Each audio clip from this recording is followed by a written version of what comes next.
வணக்கம், நான் உங்கள் விக்னேஷ். இன்றைக்கி நம்ம எதை பற்றி பார்க்க போகிறோம்னா, தென்னை மரத்தை பாதிக்கக்கூடிய சிவப்பொண்டிகளும் கருப்பொண்டிகளை பற்றி பார்ப்போங்க. சிவப்பொண்டு கருப்பொண்டும் மரத்தோட எந்த பார்ட்டை பாதிக்குதுன்னா, கருப்பொண்டு வந்துட்டு தென்னை மரத்தோட குருத்துப்பதியை சாப்பிடுங்க. அதனால குருத்துப்பதியை சாப்பிட்டு குருத்துவே அழிச்சு விட்ருங்க. இதனால மரத்தோட வளர்ச்சி அப்படியே பாதிக்குங்க. இப்போ சிவப்பொண்டு வந்துட்டு மரத்தோட தண்டு பகுதியில் வந்துட்டு ஓட்டை போட்டு உள்ளே போய் சாப்பிட ஆரம்பிச்சிருங்க.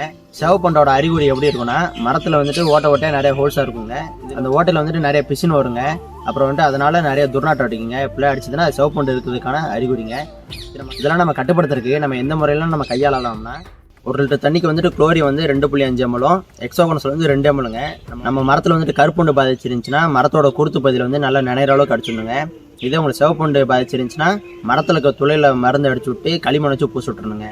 நம்ம மரத்தில் வந்துட்டு கருப்பொண்டை சிவப்பொண்டை பாதிச்சிருந்துச்சுன்னா இந்த காம்பினேஷனில் மருந்துகள் நம்ம அடிக்கும் பொழுது நம்ம இருக்கிறது வந்து நம்ம கண்ட்ரோலில் கொண்டு வந்துடலாங்க.